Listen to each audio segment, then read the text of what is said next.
criptomaníacos! Momento chato. Por quê? Porque todo mundo espera aquilo que sempre aconteceu. Ou seja, entramos em bear market, então temos mais uns 200 dias pela frente de queda de preço ou lateralização no fundo, né?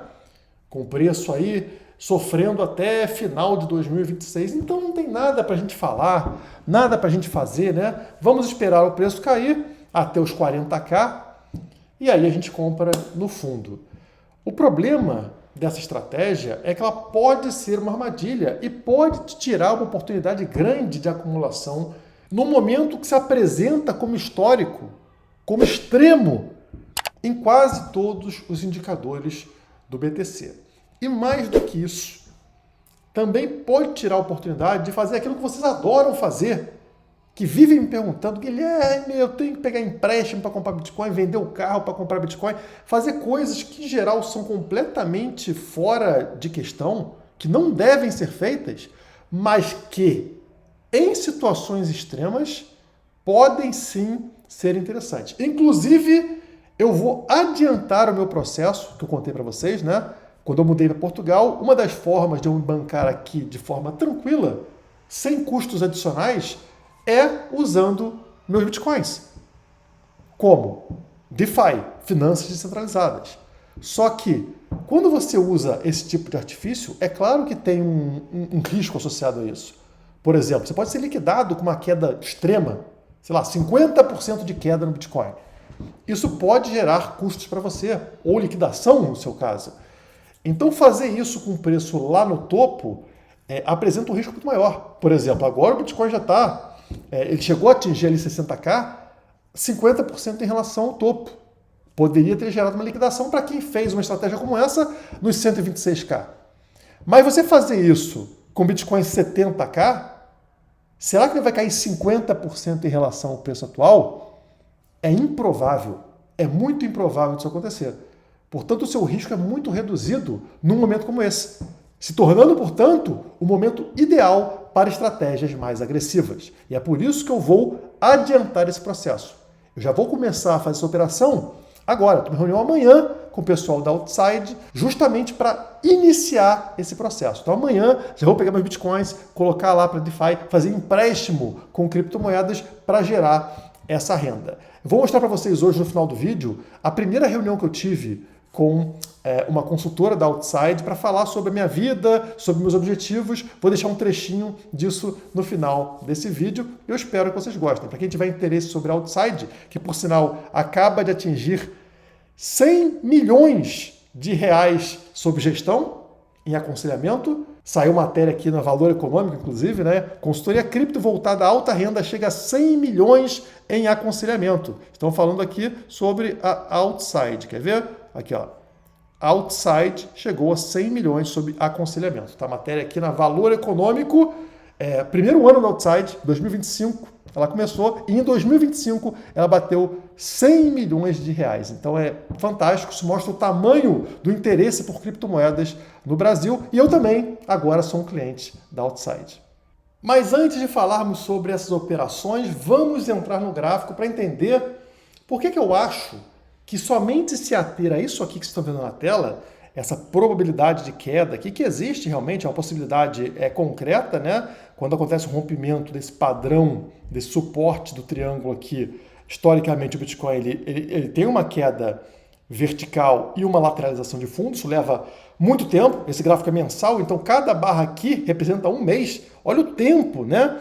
Comparativamente a gente estaria aqui, nesse círculo azul, 1, 2, 3, 4, 5, 6, 7 meses no caso até o fundo, né? E aí começa uma recuperação de preço. Então, tem muito tempo, a gente está falando do Bitcoin só voltar, só alcançar um fundo e voltar a se recuperar para o final de 2026.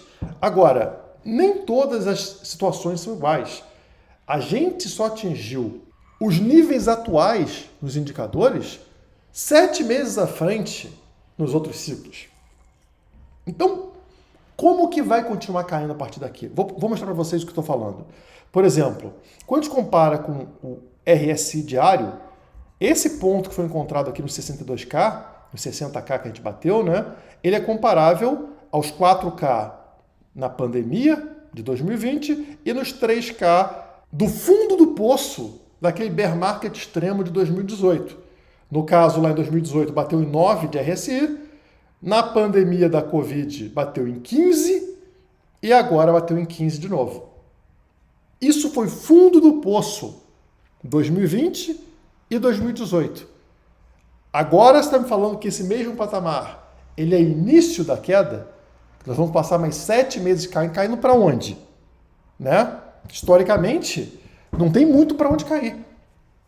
E essa é a dificuldade das pessoas de entenderem que nem tudo se resume ao tempo, ao timing. Né? A gente tem que analisar outros fatores que são muito importantes e também são históricos para o Bitcoin. Isso que eu apresento para vocês é histórico. O Bitcoin atinge esse patamar de RSI e ele volta a se recuperar. Para cair além desse ponto, o Bitcoin precisaria romper esse canal aqui, de longo prazo, a gente está vendo ele fazendo fundo em diversos momentos, né? Ele bateu 60k justamente testando o fundo desse canal. E claro, pode ser rompido, que geraria uma queda muito maior, mas esse canal ele representa também esse fundo do suporte histórico aqui, que era a resistência em 2021. Os dois topos de 2021 batem nessa região, 65, 69, como vocês sabem, né?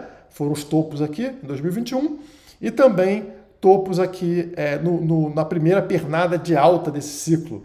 Então, no final de 2023, nós batemos também nessa mesma região sem conseguir romper. Mais à frente, a gente fez suporte nessa região no início de 2025 e agora, mais uma vez, o preço veio para essa mesma região. Então, uma região conhecida de suporte e resistência, que também precisaria ser rompida para gerar uma queda maior. Como a gente viu, já está muito extrema, muito esticada. E para a gente sair um pouco do gráfico do Bitcoin, a gente também pode verificar se é fundo do poço utilizando a dominância do USDT, do Tether. Por quê? Porque quando o Tether começa a ficar muito dominante, ele cresce a dominância dele, ou seja, a participação da USDT entre todas as criptomoedas cresce muito, porque todo mundo está fugindo das criptomoedas, está fugindo do Bitcoin e está convertendo para o quê? Para stablecoins. Então acontece uma subida do USDT até determinado nível. E é um topo. Quando bate nesse topo, significa que acabou a queda historicamente. E como vocês podem ver, nós atingimos também esse nível na dominância do USDT. Estão vendo? Então, nesse patamar de 9% de dominância do USDT, ou seja, 9% do mercado cripto é Tether, a gente geralmente encontra o fundo do poço para o BTC.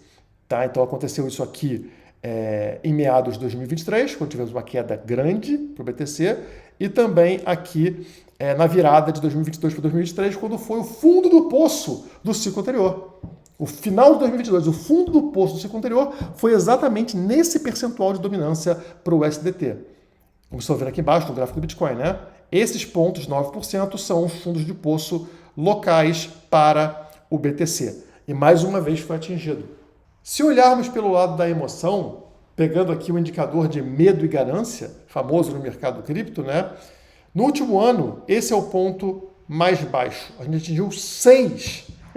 Anteontem, atingimos 6 nesse indicador. Provavelmente é o fundo do poço histórico, tá? É a região de mais medo na história do Bitcoin.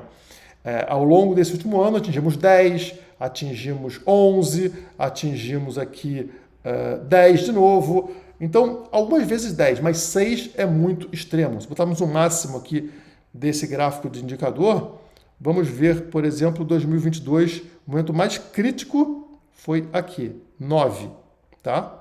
Comparativamente. Então, como vocês podem ver, é um momento extremo em diversos indicadores do Bitcoin. É um momento que sinaliza claramente fundo do poço. Esses pontos só foram encontrados no fundo do poço do bear market, não permitindo, portanto, 7 meses de queda. Permitiria o quê? Talvez uma lateralização longuíssima para o Bitcoin, mas 7 meses de lateralização me parece exagerado. E daí eu comecei a pensar, será que existe algum indicador preciso para a gente analisar o tempo de bear market em cada um dos ciclos, em cada queda pesada do Bitcoin? E existe. A média de 100 semanal, ela funciona muito bem para determinar quanto tempo a gente fica numa fase negativa. O rompimento dela, quando o preço volta para cima da média de 100, ele sempre dispara de forma muito agressiva, geralmente atingindo uma nova alta histórica na sequência. Então, vamos entender quanto tempo leva, historicamente, para o preço se recuperar. Isso varia muito, como vocês vão ver. A gente perdeu o EMA 100, eu vou usar o EMA, tá? Não vou usar o EMA, a média simples, não, vou usar a média exponencial, o EMA 100. Tá? O EMA 100, para referência de vocês, está posicionado em 85 mil dólares, tá? Então, desde que perdemos ele, passaram-se aqui 2 semanas, tá? 2 semanas e pouco. Então, temos aqui 2 semanas de queda abaixo do EMA 100 para o BTC. Se olharmos aqui para a última vez que o preço ficou abaixo do EMA 100, vocês vão ver que foi aqui em 2022. Tá? Então, entramos em bear market, isso confirma o bear market para a gente, e vocês vão ver que ficamos aqui 45 semanas, 315 dias abaixo do EMA 100. Um longo bear market, né? Quase 315 dias, 45 semanas. E é isso que as pessoas têm fresco na mente. É isso aqui. Por isso que dá esse desânimo. Pô, vou ficar aí 300 dias de bear market. Mas notem que pouco antes nós tivemos o evento aqui da Covid, a pandemia. E nesse evento, um evento extremo, um evento que puxou o preço de forma tão vertical quanto agora, a gente ficou somente 7 semanas abaixo do EMA 100. 49 dias. 7 semanas. Nós já passamos por 2, né? E o preço volta para cima do EMA 100 e, como de costume, vai bater numa nova alta histórica. Então, notem a diferença. 45 semanas em 2022, 7 semanas em 2020. E antes desse evento de 2020, nós tivemos o evento lá do bear market agressivo de 2018. Ele foi agressivo verticalmente, tamanho da queda, mas ele também foi rápido, comparativamente ao 2022. A gente teve aqui 24 semanas, 168 dias. Notem, muito mais curto, praticamente metade do tempo do de 2022, que a gente tem mais fresco na nossa mente. E isso aqui acontece após um bear market longo, que foi o anterior, aquele lá de 2015. Tá vendo? Em 2015, tá? Final de 2014 para 2015, nós passamos também, olha a coincidência, 315 dias, 45 semanas abaixo da média de 100, do EMA 100, que é o que a gente viu em 2022. E depois desse bear market, foi um bem mais curto, metade do tempo, 24 semanas. E depois dele, um ainda mais curto na pandemia, de somente 7 semanas. Então, se a gente teve um super longo em 2022, 45 semanas, por que as pessoas estão esperando que a gente vá passar abaixo do EMA 100 novamente 45 semanas? Historicamente, depois de um ciclo com bear market muito longo, abaixo do EMA 100, veio um bem mais curto, metade do tempo. Então, vocês percebem que pode ser uma armadilha? Todo mundo esperando que o preço vai ficar aqui, mergulhado, afundado abaixo do EMA 100 por muito tempo, quando na verdade pode ser igual ao da pandemia, 7 semaninhas, ou pode ser aquele bear market de somente 24 semanas.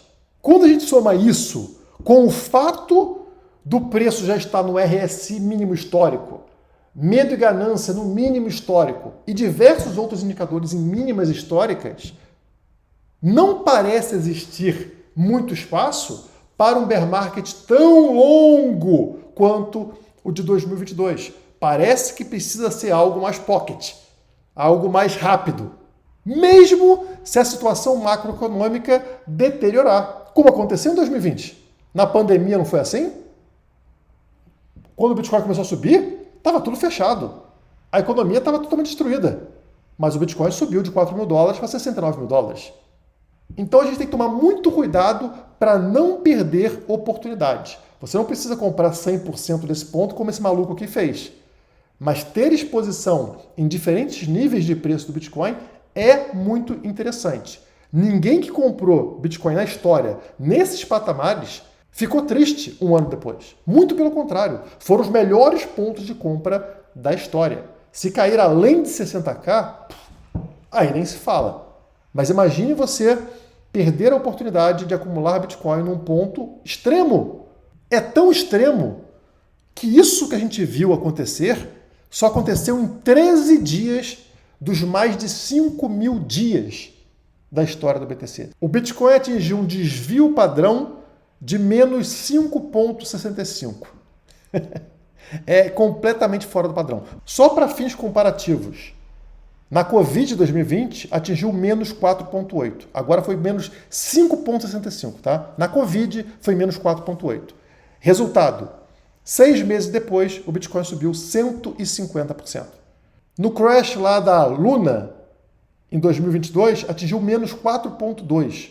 Resultado, 4 meses depois, o preço subiu 80%. No fundo do poço de 2018, atingiu menos 3,9 de desvio padrão.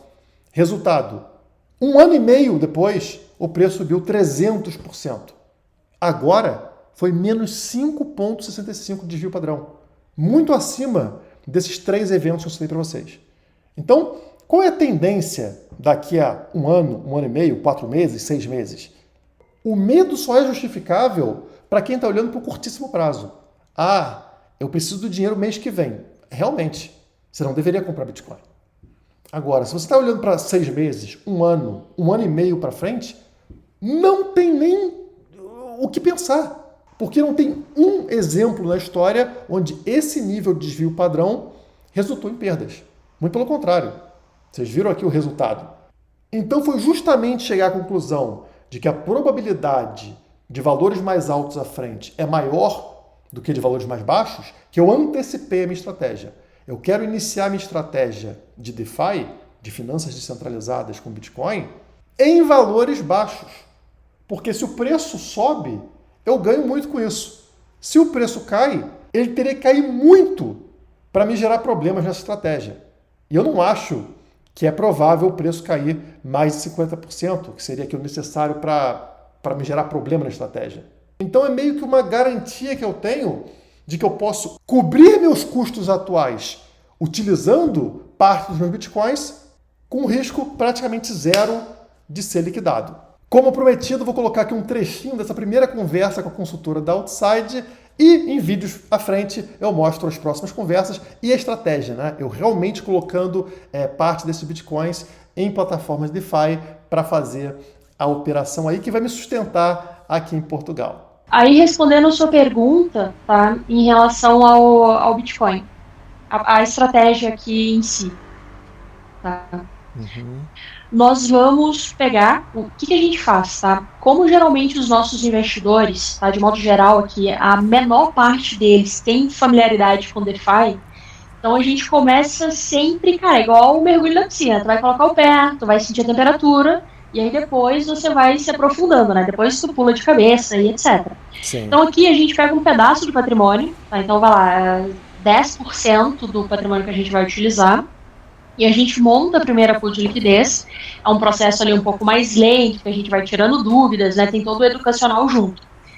Deixa o investidor ali mais ou menos 1 semana, observando como funciona a pool de liquidez, a dinâmica, tirando dúvidas, e aí semanalmente a gente vai incrementando o capital, até chegar no nível que é o planejado para cada investidor. A plataforma que nós utilizamos dentro da rede Ethereum é a Aave, tá? A Aave é uma plataforma onde tem diversas soluções financeiras para o mercado cripto, mas a que a gente mais utiliza é para pool de liquidez. Porque, vamos lá, muitas pessoas, né, leigos ali, que vão buscar vídeos no YouTube para poder, de vários influenciadores ali menores, que vão sugerir pool de liquidez, ele faz o seguinte, ele pega o capital dele, abre lá a Uniswap ou outra corretora com pool de liquidez e ele coloca o capital dele direto na pool de liquidez. Isso traz alguns riscos, tá? Como, por exemplo, o impermanent loss e, por exemplo, vamos supor, aqui é uma pool de Ethereum com SDT. Dependendo do movimento do Ethereum, tu pode ficar mais posicionado em Ethereum ou mais posicionado em USDT. Tem pessoas que fazem pool de Solana contra, sei lá, PEP. Pô, imagina o risco disso, né? Aqui a gente blinda o capital do investidor. Então, por exemplo, a gente não vende o Bitcoin, o Ethereum ou o ativo do investidor para colocar na pool. A gente faz uma otimização do capital. Então, o investidor, ele lucra nas duas pontas, tá? No teu caso, você vai continuar com a tua posição em Bitcoin, né? Surfando ali a variação do ativo no mercado, e ao mesmo tempo você vai ter o lucro da pool de liquidez, essa renda passiva. Como é que funciona, tá? Como é que funciona o mecanismo da Aave? Vou te dar um exemplo aqui com o Ethereum, tá? No Ethereum, investidores, eles querem colocar o Ethereum deles no supply. Pessoas superavitárias, eu tenho aqui 30 Ethereum na minha carteira, vou colocar esse Ethereum para render. Então, eles colocam o Ethereum aqui, e como recompensa, ele vai ter esse 1,33 aqui ao ano, tá? Também existe o outro lado aqui da moeda, que são as pessoas que querem tomar Ethereum emprestado, tá? Então, hoje, quem quiser tomar Ethereum emprestado, paga uma taxa de 2,3 para a plataforma, né? Ou seja, a plataforma ela vai unir essas duas pessoas. Quem quer tomar o Ethereum vai pagar 2,3. Desses 2,3 que a plataforma recebe do usuário, ela direciona 1,36 para o dono desse Ethereum aqui. Tá? Então, esse Ethereum, o ativo que a gente vai utilizar, não é da corretora, é sempre dos usuários. Nesse caso, a gente vai colocar o teu Bitcoin, vai transformar ele em WBTC, ele embrulhado para ativos para rodar na rede Ethereum, e o Wrapped também BTC da Coinbase. A gente vai dividir entre esses dois.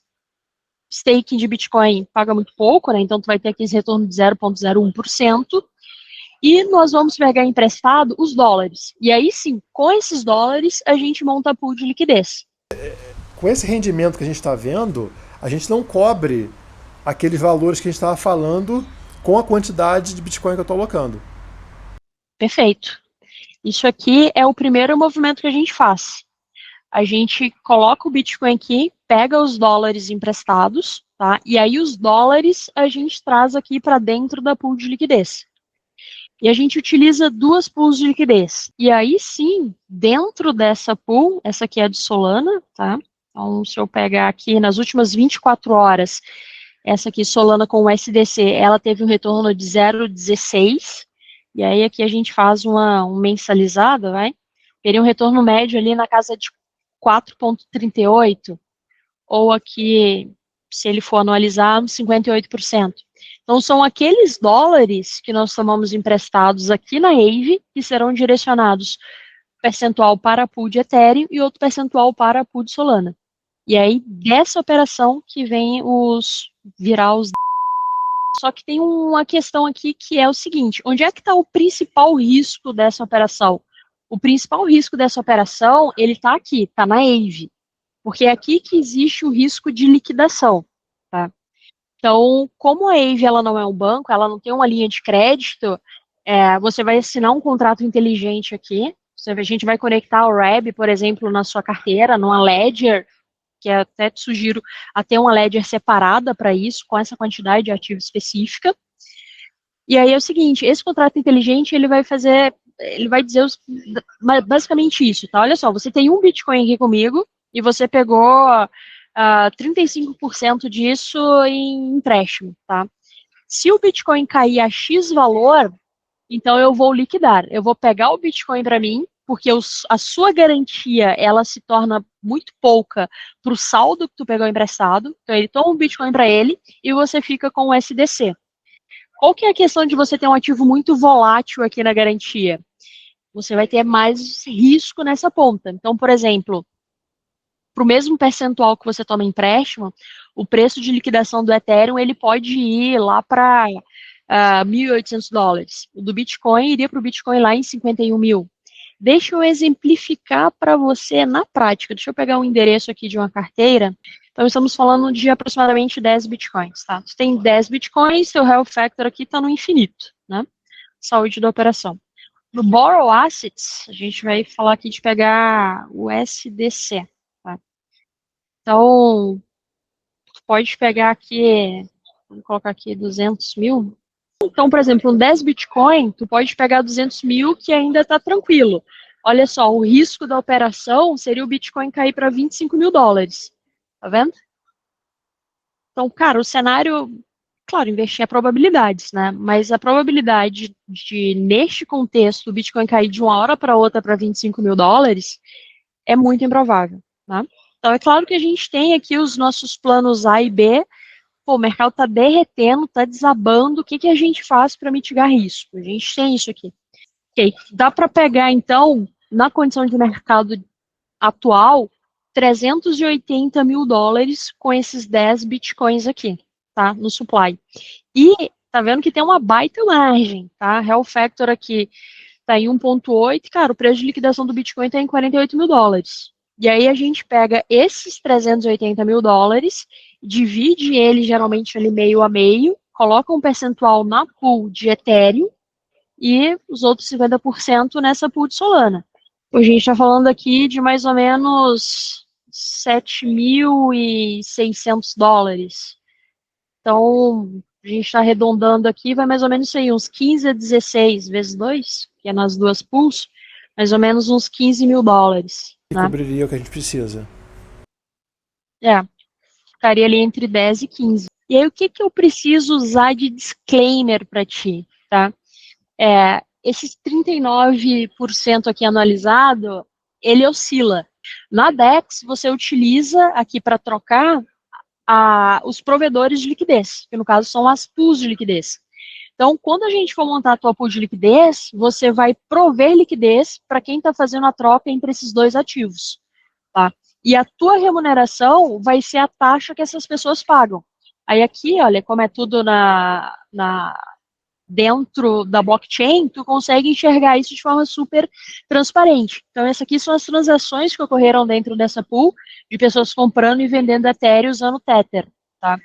E aqui, como exemplo, se eu pegar aqui um dia, essa pool, nas últimas 24 horas, ela transacionou 45,2 milhões de dólares e pagou aos provedores de liquidez 119 mil dólares nas últimas 24 horas. Tá? Anualizando isso, daria mais ou menos 39% ao ano.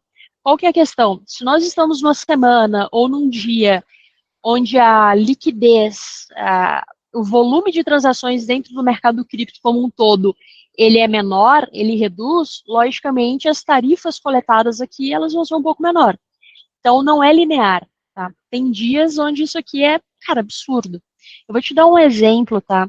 Naquele mini crash que nós tivemos em novembro, tem um investidor nosso que ele tinha uma pool de mais ou menos uns 30 mil, ele fez quase 500 dólares, assim, em 40 minutos. Tamanho foi a quantidade de transações que ocorreram aqui. Cara, absurdo. A gente ficou pasmo que eu estava numa reunião com ele e a gente olhando a pool para colher liquidez e o troço não parava, ia disparando. Então é muito direcional a quantidade de transações que ocorrem. Tá? E aí na próxima reunião, geralmente a gente apresenta o resultado do planejamento financeiro e a gente desenha toda a estrutura do planejamento financeiro dele. E aí depois a gente apresenta isso aqui dentro do relatório, que inclui a parte aqui que eu mencionei, né? De proteção sugerida, a parte da sucessão vitalícia, né? E, e então a ideia é te apresentar na próxima reunião como é que ficou essa parte do planejamento, né? O que, que a gente vai buscar, e montar ali montar para montar junto ali a pool de liquidez. Por hoje é só. Muito obrigado e até a próxima.